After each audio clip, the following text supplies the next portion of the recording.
Hello and welcome to another Tetris War video. Today I want to quickly talk about the new entry level cards from AMD, the RX 6500 XT and the RX 6400 and the RTX 3050 and the new Intel Alchemist chip. So yeah, I'm really excited about these three cards because this is, the first entry level GPUs for, I don't know, like 3 years, or something. And yeah, so first, the RX 6500 XT. So it's shipping with 4GB of GDDR6, and a lot of other content creators said, that it's too little.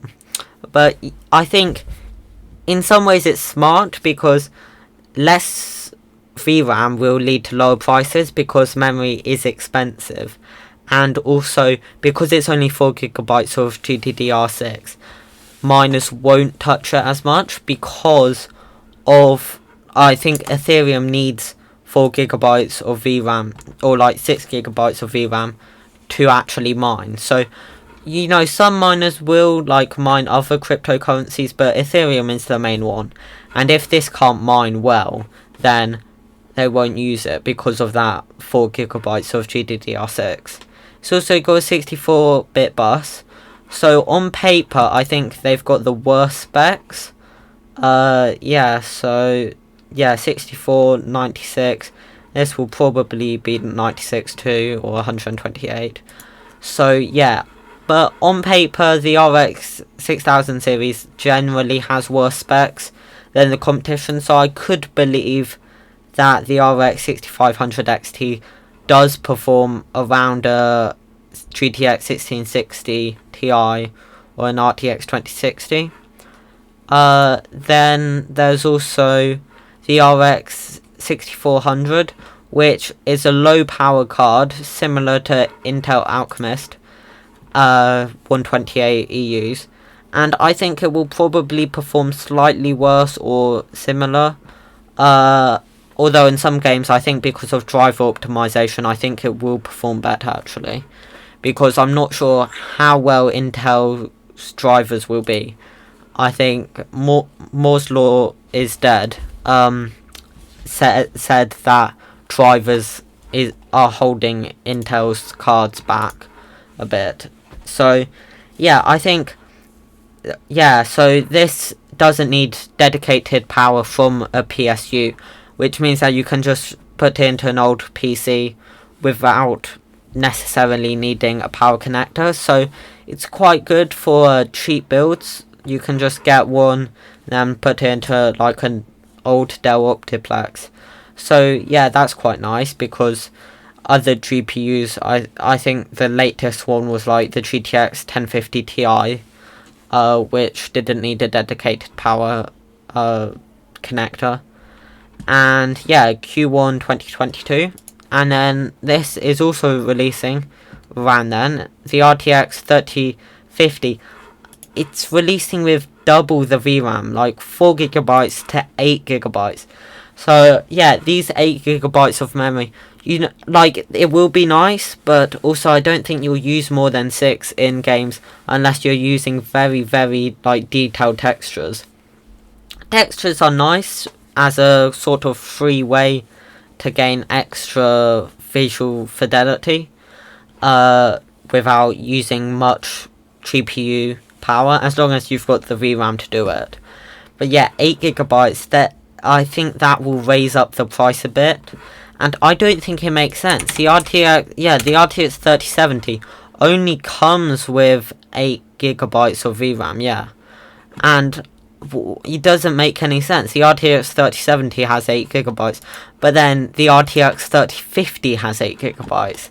And I think it's because Nvidia in general knows now that more VRAM sells more. So that's why they're releasing the RTX 3070 Ti with 16GB of VRAM, which makes no sense at all. And then there's also the RTX 2060 refresh with 12 gigabytes of VRAM, which also makes no sense. I mean, it will perform around a RTX 2060 Super, but there's an RTX 30 Ti for that, RTX 3060 for that, and yeah, and that has, I assume, like 6. Oh no! Oh yeah, it's got 12 gigabytes of VRAM. Yeah, so yeah, I was talking about the RTX 3050.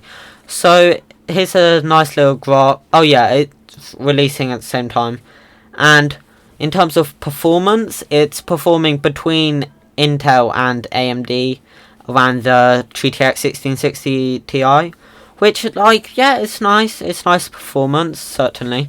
And I think in terms of, well, the GTX 1660 Super had an recommended price of $230, and I can't see the RTX 3050 being much. I can't see it being higher than that, but I also can't see it being a lot lower than that, because Intel Alchemist is, I think it's, yeah, $179 recommended price, which is very good. Yeah, I want to talk about that more later, but also, you know, like, maybe $200, $210.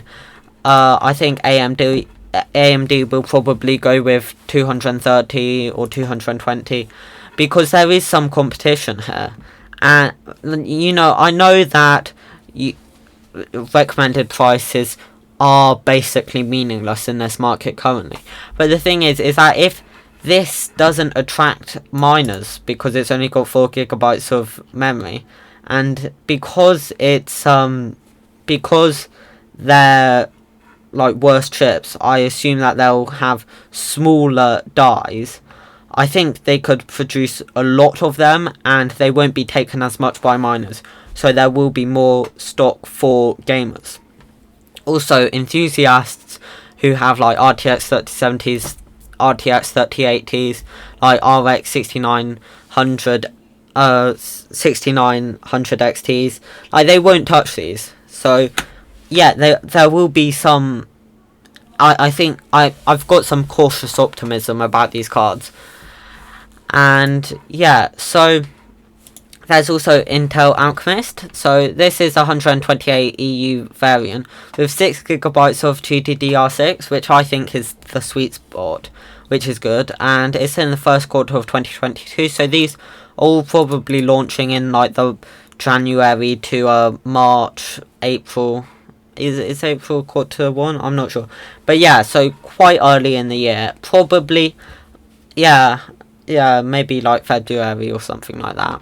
And it's got a 96 bit memory bus, so yeah, higher than the RX 6500 XT. And yeah, so it's also got a low TDP, which means that probably won't use a dedicated power. So like this, it could just be used in old builds, which is nice. It's a nice thing, especially with this performance. Like the with GTX 1660 Super performance, but with only using 75 watts. And yeah, so, but look at that price, $179. Like, I know that's not confirmed by Moore's Law is Dead. I looked at his video, but the thing is that I reckon that's more or less accurate, probably within like the $150 to $200 range, and it's Intel's first GPU, so I think they'll price it aggressively, and that's really, yeah. Oh yeah, February and March. Yeah, so yeah, so $179. That's really good. I mean, it's not a great improvement over the 1660 Super. As I said, it's got $230 recommended price, so it's not a huge thing. But like in this market, it's like tackling that mid-range / entry level. It's quite nice to see. And then the RTX 2060 12 gigabytes. Yeah, I was saying, like, I don't understand it. It's got, you know, it's probably going to perform around an RTX 2060 Super. Yeah, it says there. But the thing is, you know, yeah, it's got a high TDP, so it's probably like overclocked or something. But yeah, it's just got 12 gigabytes of VRAM. I don't understand it.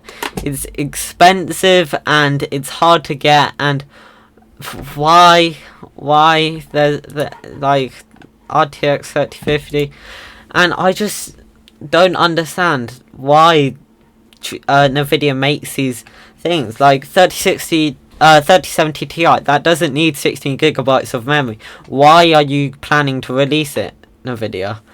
And yeah, so I'm really excited about all of these chips in general, and you know, yeah, so it's nice, and I hope there'll be some more information.